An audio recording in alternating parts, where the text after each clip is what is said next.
Hello viewers, welcome to my channel. आज हम class 10th का मैथ का chapter 3 pair of linear equation in two variable में exercise 3.2 का क्वेश्चन 4 का पार्ट 1 सोल्व करेंगे। देखिए, सबसे पहले हमारा सवाल क्या है। Which of the following pair of linear equations are consistent oblique inconsistent, if consistent obtain the solution graphically. ये हमारे इक्वेशन दिए गए हैं। हमारा सवाल कह रहा है कि नीचे दिए गए रेखीय समीकरण युग्म में से कौन सा रेखीय समीकरण संगत है और कौन सा रेखीय समीकरण असंगत है। यदि संगत है तो उसका ग्राफीय रूप से हल ज्ञात कीजिए। ये हमारा सवाल हमसे पूछना चाह रहा है कि ये नीचे दी गई इक्वेशन में कौन सा इक्वेशन है जो पेयर है वो कंसिस्टेंट पेयर है और कौन सा इनकंसिस्टेंट है। यदि कंसिस्टेंट है तो उसका ग्राफिकली सॉल्यूशन ज्ञात कीजिए। ये हमारा सवाल है। तो चलिए शुरू करते हैं। सबसे पहले हम पार्ट 1 को सोल्व करेंगे। वही ठीक उसी प्रकार जिस प्रकार हमने क्वेश्चन 3 को किया है, 2 को किया है, ठीक वैसे के वैसे ही ये सवाल होंगे। कोई भी किसी भी तरह का कहीं भी इनमें अटक नहीं है। तो शुरू करते हैं। सबसे पहले इक्वेशंस लिख लेंगे। x plus y equal to 5। दूसरी इक्वेशन है 2x plus 2y, 2x plus 2y equal to क्या है 10। यही हमारी इक्वेशन है। तो सबसे पहले हम क्या करेंगे, इनको रेखीय समीकरण के रूप में लिख लेंगे जैसा कि हमने बताया। तो रेखीय समीकरण के रूप में कैसे लिखते हैं, ax plus b y plus c equal to 0 के रूप में, बराबर। तो लिखते हैं rearrange the equation.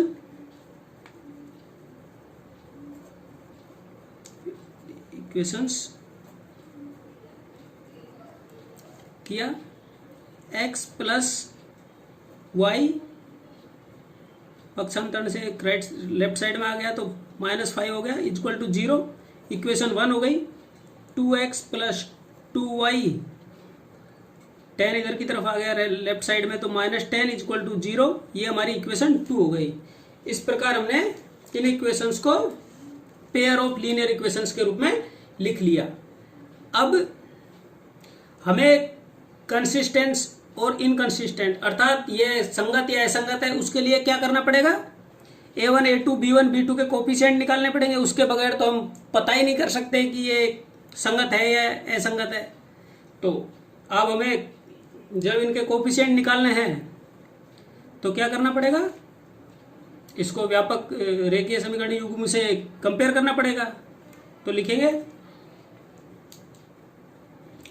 Compare to general form of pair of linear equation.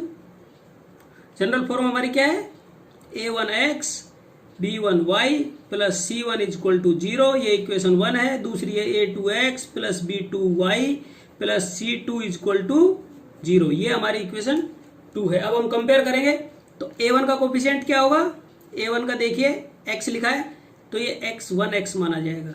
इसी प्रकार y को भी 1y। तो a1 का कोफिशिएंट क्या हो गया, a1 इक्वल टू 1। इसी प्रकार b1 का भी हमारे पास कोफिशिएंट आया 1।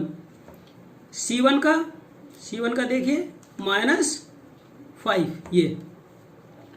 अब हम a2 का ले लेंगे। इसी प्रकार a2 का 2, b2 का भी यही आएगा कोफिशिएंट। और c2 का क्या है, c2 इक्वल टू -10। इस प्रकार a1 a2 b1 b2 c1 c2 के कोफिशिएंट ले लिए। अब इनके रेशियोज को कंपेयर करने के लिए a1 a2 b1 b2 को हम फ्रैक्शनल फॉर्म में रखेंगे। फ्रैक्शनल फॉर्म में रखा a1 upon a2 equal to 1/2, b1 upon b2 equal to 1/2, ये भी 1/2 ही है। और इसी प्रकार c1 upon c2 equal to क्या आएगा, -5 अपॉन -10, माइनस से माइनस साइन कैंसिल हो जाएगा और ये कॉमन नंबर 5 से कैंसिल हो, 5 1 जा 5, 5 2 जा 10।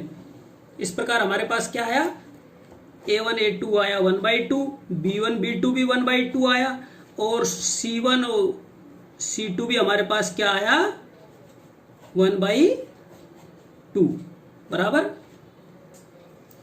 अब हम यहां पर लिखेंगे here A1 upon A2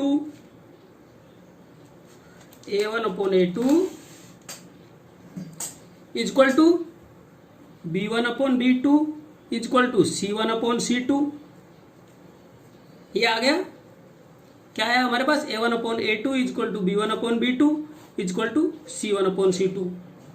अब हमें पता है कि जब ratio of coefficient is A1 upon A2 is equal to B1 upon B2 is equal to C1 upon C2, then the graphical representation of this equation shows the two coincide lines, and this pair of linear equation is called consistent pair of linear equations and it has many solutions। तो अब हम यहां लिखेंगे so this pair of linear equation is consistent।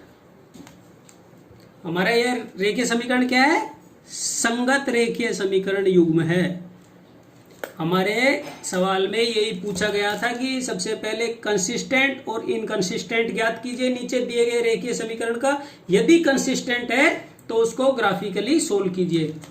तो ये क्या है, consistent है, तो हम इसे क्या करेंगे, ग्राफीय रूप से सोल्व करेंगे। अब इस सवाल को ग्राफीय रूप से हल करने के लिए हमें क्या करना पड़ेगा, सबसे पहले जो रेखीय समीकरण युग्म की दोनों इक्वेशन है उनको लिख लेंगे। सबसे पहले इक्वेशन 1 लेते हैं। हमारी इक्वेशन 1 है x + y = 5। ये इक्वेशन 1 है। इसको क्या करना होगा, सबसे पहले 1 वेरिएबल टर्म में रखना होगा। 1 वेरिएबल टर्म में कैसे रखेंगे, हम x को एक साइड रखेंगे और y को राइट साइड में ले जाएंगे। x = 5 - y, ये हमने 1 वेरिएबल टर्म में रख लिया। अब क्या करेंगे, इस इक्वेशन 1 के हम x और y के कोऑर्डिनेट ग्राफ प्राप्त करेंगे, क्योंकि इसे हमें ग्राफ पेपर पर निरूपित करना है ग्राफीय हल के लिए। इसके लिए हम एक टेबल बनाएंगे। ये हमने एक टेबल बनाई, इस पर x और y के मान लिख लेंगे, x y। अब यहां पर हम अज्यूम करेंगे इफ y इज 0, y का मान जब हमने 0 रखा, y का मान क्या मान लिया हमने 0, देन x इज क्या आएगा 5 - 0 = 5। x का मान हमारे पास आया 5। इसी प्रकार इफ y इज, y का मान हमने क्या माना, हमने y का मान लिया 2 मान लेते हैं। इफ y इज 2, y का मान 2 माना, x इज क्या आएगा 5 - 2 = 3। y का मान हमें प्राप्त हुआ 3। ठीक इसी प्रकार इफ y इज, y का मान हम मान लेते हैं 4 मान लेते हैं, मान लो y का मान हम 4 क्या 3 मान लेते हैं। हमने y का मान 3 माना, तो x = 5 - y का मान कितना है 3, x का मान क्या है हमें 2, तो y का मान हमने 3 माना, तो x का मान हमें 2 प्राप्त हुआ बराबर। ये हमें इक्वेशन 1 के लिए x और y के कोऑर्डिनेट प्राप्त हो गए। ठीक इसी प्रकार अब हम इक्वेशन 2 को लिखेंगे। हमारी इक्वेशन 2 है 2x + 2y = 10। ये इक्वेशन 2 है, इसे 1 वेरिएबल टर्म में रखेंगे, तो 2x = 10 - 2y। This implies x = 10 - 2y / 2। इसमें भी हम क्या करेंगे, इक्वेशन 2 के कोऑर्डिनेट प्राप्त करने के लिए भी एक टेबल बनाएंगे। ये हमने एक टेबल बनाई, x और y के कोऑर्डिनेट प्राप्त करेंगे। अब हमने यहाँ पर लिखा इफ y का मान हमने क्या माना, 0 मान लिया, देन x का मान क्या होगा हमारे पास 10 - 2, y की जगह 0 लिख दिया और 2, तो y का मान हमारे पास आया, ये 0 हो गया, 10/2 = 5। अब हम यहाँ लिखेंगे y = 0, देन x बराबर 5। इसी प्रकार इफ y का मान हम मान लेते हैं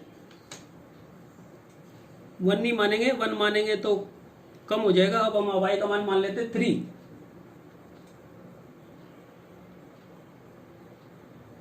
नहीं, हम y का मान मानते हैं 1। If y is 1, then x = 10 - 2 × 1/2, तो हमारे पास आया 8/2 = 4। y का मान 1 मानने पर हमारे x का मान प्राप्त हुआ 4। ठीक इसी प्रकार इफ y = हमने मान लिया 5, देन x = क्या होगा 10 - 2 × 5/2, तो 10 में से 10 गया तो 0/2 = 0। y का मान 5 मानने पर x का मान हमारे पास आया 0। इस प्रकार इक्वेशन 1 और 2 के लिए हमें x और y के कोऑर्डिनेट प्राप्त हो गए। अब हम ग्राफीय सॉल्यूशन प्राप्त करेंगे, तो सबसे पहले इसे ग्राफिकली रिप्रेजेंट करेंगे, अर्थात ग्राफ पेपर पर प्रदर्शित करेंगे। तो अब हमें क्या करना होगा, एक ग्राफ पेपर लेना होगा। हम एक ग्राफ पेपर ले लेते हैं। ये हमने एक ग्राफ पेपर ले लिया, ये ग्राफ पेपर लिया। ग्राफ पेपर पर सबसे पहले ये मैंने पहले ही टाइम बचाने के लिए x और y पर, ये हमारा x अक्ष है, x - x, इधर को प्लस y अक्ष और ये माइनस y अक्ष हो गया। यहाँ हमारा बिंदु है, x भी 0 है और y भी 0 है इस बिंदु पर। अब इसे ग्राफ पेपर पर अंकित करने के लिए हम देखेंगे हमारे जो कोऑर्डिनेट है इक्वेशन 1 और 2 के क्या है, 5 से ऊपर कोई सी भी संख्या नहीं है, तो हम स्केल मानेंगे। सबसे पहले यहाँ लिखेंगे स्केल, स्केल में क्या लिखेंगे, x axis equal to, x axis पर क्या होगा 1 सेंटीमीटर = 1। इसी प्रकार y एक्सिस पर 1 सेंटीमीटर = 1। ये हमने एक एक खाना मान लिया, एक खाना बराबर 1। अब हम इक्वेशन 1 के कोऑर्डिनेट को ग्राफ पेपर पर अंकित करेंगे। इक्वेशन 1 के कोऑर्डिनेट हमारे पास क्या है, देखिए ये हमारे इक्वेशन 1 के कोऑर्डिनेट हैं, तो इन्हें हम ग्राफ पेपर पर अंकित करते हैं। पहला कोऑर्डिनेट है 5, 0, तो x अक्ष पर 5 और y अक्ष पर 0, ये हमारा पहला कोऑर्डिनेट हो गया। इसी प्रकार दूसरा कोऑर्डिनेट x अक्ष पर 3 और y अक्ष पर 2, x अक्ष पर चलेंगे ये 3 और y अक्ष पर 2, ये हमारा दूसरा कोऑर्डिनेट हो गया। ये दूसरा हो गया, इसे लिख देंगे 3, 2, और ये हो गया था हमारा 5, 0। इसी प्रकार अब हम तीसरा कोऑर्डिनेट लेंगे, x अक्ष पर 2 और y अक्ष पर 3, x अक्ष पर 2 और y अक्ष पर 3, ये हमारा तीसरा कोऑर्डिनेट हो गया 2, 3। इस प्रकार इक्वेशन 1 के हमने तीनों निर्देशांक ग्राफ पेपर पर अंकित कर लिए। अब इनको हम एक पेंसिल की सहायता से ज्वाइन करेंगे। ये हम ज्वाइन करते हैं,